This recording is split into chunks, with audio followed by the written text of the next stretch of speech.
మన ముకుందాలో Christmas and new year offer విఏపై ఫ్లాట్ 10% తగ్గింపు. వివరాలకి సంప్రదించండి. నమస్తే రమగారు. నమస్తే జయ.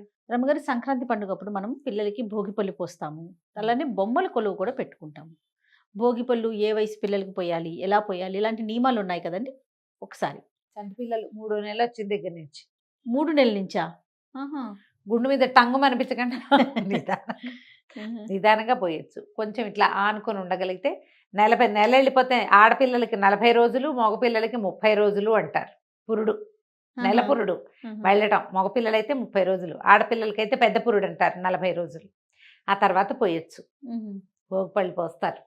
అక్కడి నుంచి మొదలుపెట్టి 9వ ఏడు లోపల 10 ఏళ్ళు వచ్చే లోపల పోస్తారు. నాకు కూడా గుర్తు, నాకు 10వ ఏట కూడా నేను భోగిపళ్ళు పోయించుకున్నట్టే జ్ఞాపకం నాకు. ఓ, మా ఇంట్లో అందరు బుడ్డబడ్డ పిల్లలుగా నా తర్వాత కూడా ఎవరో చంటివాడు ఉంటే వాడిని ఒళ్ళో కూర్చోబెట్టుకోవాలి. ఈ 9-10 ఏళ్ల పిల్లలు చంటి పిల్లల్ని ఒళ్ళో కూర్చోబెట్టుకుంటారు. వీళ్ళకి కూడా పోసేసేవాళ్ళు. మా నాయనమ్మతో పోయించుకున్నాను, నాకు గుర్తుంది. 9-10 సంవత్సరాల వయసు వచ్చేదాకా. ఆ తర్వాత అప్పటికి నేను ఇంత గిట్టుకుని బుజ్జిగా ఉండేదాన్ని, చిన్నపిల్లగా ఉండేదాన్ని. ఆ తర్వాత కొంచెం పొడుగు వచ్చాను, కానీ ఆ వరుస అందరి పిల్లల్ని కూర్చోబెట్టి పోసేది మా నాయనమ్మ. ఎవరింటికి వెళ్ళినా సరే పిల్లలందరికీ పోసేయటమే. పిల్లలు అంటే ఎవరి పిల్లలైనా సరే అందరికీ పోసేసేవాళ్ళు. ఈ భోగిపళ్ళు పోయటం, ఇవి ఏం చేస్తారు, మనకి రేక్కాయలు చిన్న చిన్నవి, బంతిపూ రెక్కలు, చామంతి పూ రెక్కలు, తర్వాత ఏమో రూపాయి కాసులు, ఏదైనా చిల్లర కాసులు, తర్వాత ఏమో మన చెరుగడ ముక్కలు, ఇవన్నీ కలిపి ఇట్లా చుట్టూ తిప్పి నెత్తి మీద పోస్తారు. గల్లుమంటూ పడతాయి కింద. ఆ గల్లుమన్నవి ఎవరైనా ఏరుకోవటం. ఎవరి నెత్తి మీద పోసారో వాళ్ళు తినకూడదు ఆ రేగు పళ్ళని, వేరే వాళ్ళు ఎవరైనా తినచ్చు. ఓకే. ఆ కాసులు ఏరుకోవటం అవన్నీ గొప్ప సరదాగా ఉండేది చిన్నప్పుడు. భోగిపళ్ళల్లో వేసిన కాసులు ఏరుకునే సరదా కూడా ఉండేది. క్రమంగా అవన్నీ పోయినాయి కదా జయ. ఇప్పుడు ఆ కాసులు లేవేం లేవు. మేము వాళ్ళు ఎవరింటికో వెళ్తే నాకు గుర్తుండి వాళ్ళు మరమరాలు పోసారు పిల్లల నెత్తి మీద. నేను చూసాను రమ్మగారు, రేగిపళ్ళలో మరమరాలు కలిపి పోయటం. మరమరాలు, రూపాయి కాసులు ఏవో పోసారు, అన్నీ కలిపి పోస్తారు. మేము అవే పోస్తున్నారు. బోడలు పోయటం అంటారు. శనగలు, రేకాయలు, బంతిపూలు కలిపి పోసారు ఒక చోట. శనగలు కూడా కలుపుతారు అందులో, అవి కూడా కలుపుతారు. రేగిపళ్ళు, భోగిపళ్ళు పోయటం. దానికి ఒక పాట కూడా ఉంది, చిట్టి చిట్టి రేగి పళ్ళు అని. చిట్టి తలపై భోగి పళ్ళు అని ఒక భోగిపళ్ళ పాట ఒకటి ఉంది. ఆ పాట పాడుతూ నెత్తి మీద పోయటం. చంటి పిల్లల దగ్గర నుంచి కాస్త పెద్ద 9-10 ఏళ్ళు వచ్చేదాకా భోగిపళ్ళు పోయొచ్చు. ఎవరైనా పేరెంటాలు నలుగురు వస్తే శనగలు, చెరుకు ముక్కలు, అరటిపళ్ళు, దోసపళ్ళు, తాంబూలాలు ఇవ్వటం. ఎందుకు పోస్తారు రమ్మగారు భోగిపళ్ళు? ఈ పిల్లలకి ఉన్న పీడ పోతుందని జయ. పిల్లల్లో చీడపీడలు ఏర్పడతాయి. ఇవన్నీ డిసెంబరు నెల అంతా జలుబులు, జ్వరాలు, దగ్గులు. అవును, అవి ఎక్కువ. చుట్టుపక్కల ప్రాంతాల్లో మరణాలు, డిసెంబర్లో మరణాలు ఎక్కువగా వింటాం. అవును అవును. అలాంటి వాటి తాలూకు ఇవి ఏమైనా ఛాయలు వీళ్ళ చుట్టూతా ఉంటే అవి పోవడం కోసం అంటారు. సూర్యగ్రహం యొక్క అనుగ్రహం లభిస్తుంది అంటారు. ఆరా పుల్లవుతుంది, మనకు ఆరా ఉంటుంది కదా, ఆ చీడ అవి పోయి ఆరా పుల్లవుతుందని పోస్తారు. పురాతన సాంప్రదాయం. మగపిల్లలకు కూడా పోస్తారు. మగేమిటి ఆడేమిటి పిల్ల అంతే. నెల వెళ్ళిన తర్వాత అది 40 రోజులు వెళ్తే ఆడపిల్లలకి అక్కడి నుంచి 9-10 ఏళ్ళు వచ్చేదాకా పోస్తారు. అందరికీ పోసేస్తారు. ఇప్పుడు తక్కువ కదా, ఒక ఇంటికి ఒక పిల్లాడు ఉంటే గొప్ప అమ్మా. అవును. ఇదివరకు ఎంతమంది కుప్పలు తెప్పలుగా అందరం పిల్లలమే ఉండేవాళ్ళం. గుంపులు ఉండేవి. ఇప్పుడు గుంపులు లేవుగా.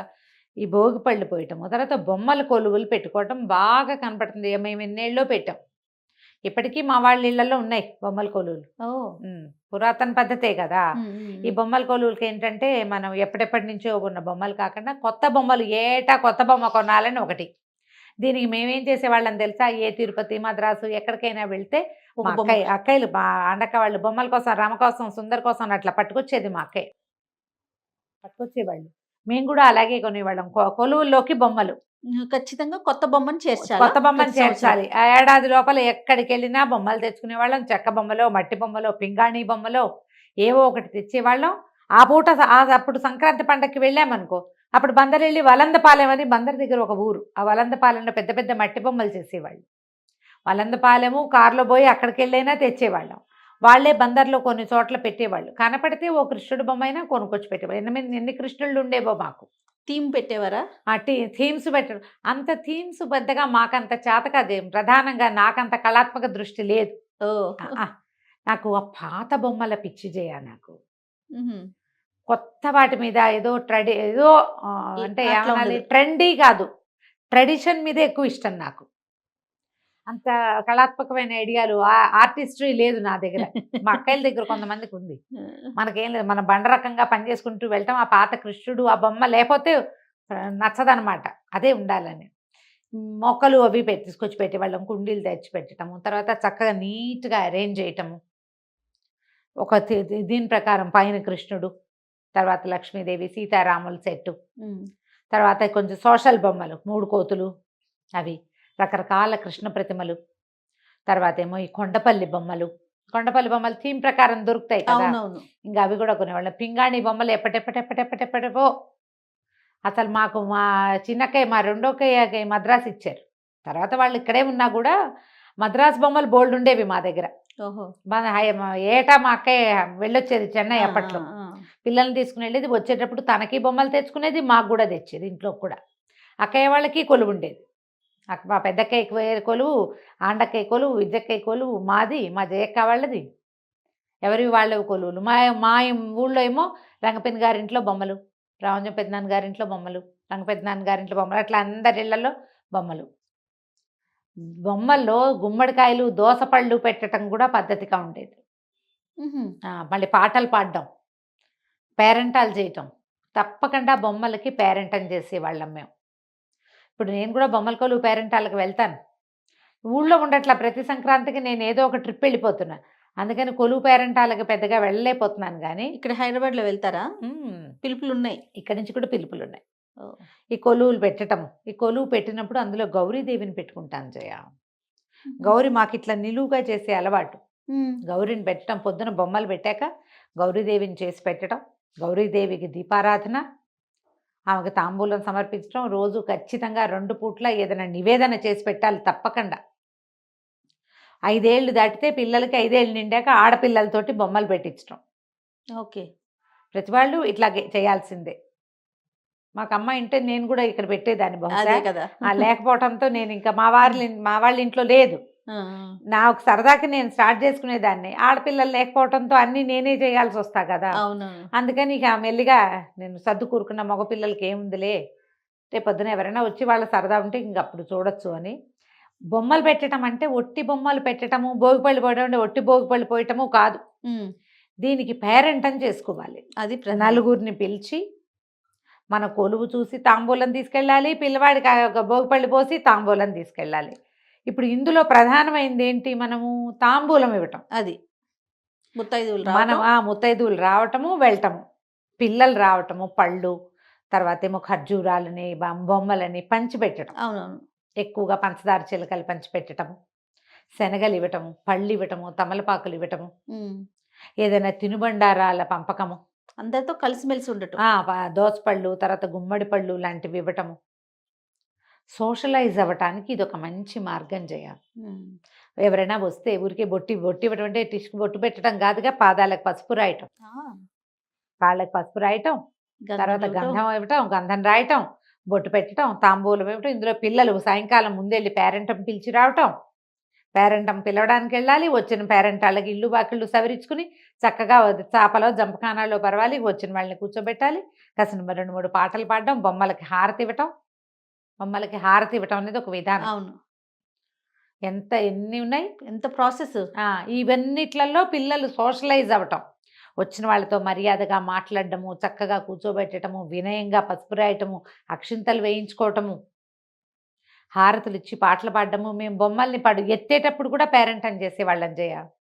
పెట్టేటప్పుడు బొమ్మలు ఎత్తేటప్పుడు ఏ రోజు ఎత్తుతారు అమ్మగారు? పెట్టిన రోజా, 3వ రోజా? 3 లేదా 5వ రోజు. 9 రోజులు ఉంచే విధానం కూడా ఉండేది. అప్పుడే అందరూ ఒకేసారి ఎత్తితే కష్టం, ఇవాళ వాళ్ళు ఎత్తితే రేపు ఎల్లుండి మేమెత్తి అలా కూడా జరిపేవాళ్ళం. అట్లా కూడా జరిపేవాళ్ళం. బొమ్మల్ని పడుకోబెట్టి కొన్ని బొమ్మల్ని హారతి ఇవ్వటమే. మరి వాటిని సంవత్సరం దాకా మళ్ళీ ఆ బొమ్మలకి ఇలా వెలుగులోకి వచ్చే అవకాశం ఉండదు కదా. బొమ్మలు ఉంటే వాటిని మానకూడదు, కొలువు ఉంటే మానకూడదు. మనం మళ్ళీ అన్నీ చేయలేకపోయాం, ఎవరికైనా అనారోగ్యాలు ఏమైనా ఇబ్బందులు ఉంటే 4 బొమ్మలైనా తీసుకొచ్చి సీతారాములైనా బయటపెట్టి గౌరీదేవిని పెట్టి దీపారాధన చేయాలి. ఈ నియమం ఉండేది. ఇప్పుడు మా అమ్మ వాళ్ళ ఇంట్లో కూడా అంతే.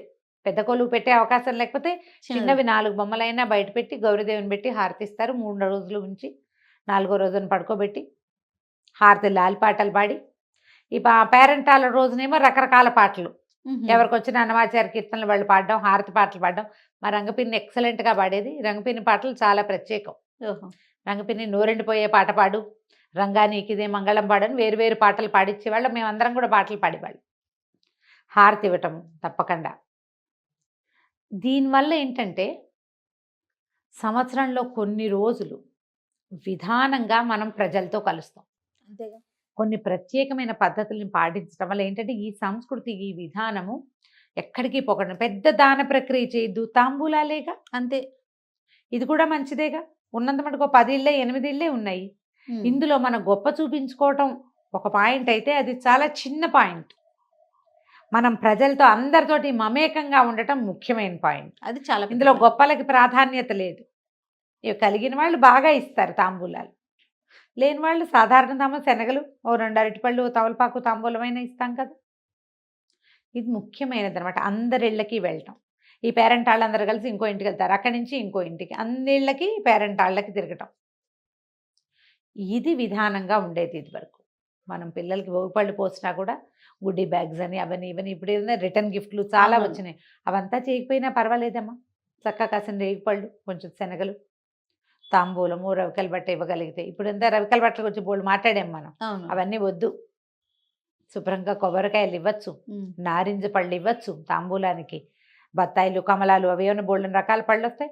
ఏ పళ్ళైనా ఇవ్వచ్చు. ఓ తమలపాకు, బక్క, ఒక పసుపు, 2 పసుపు కొమ్ములు ఎవరికైనా ఇవ్వటం మనకి మంచిది. అంతే.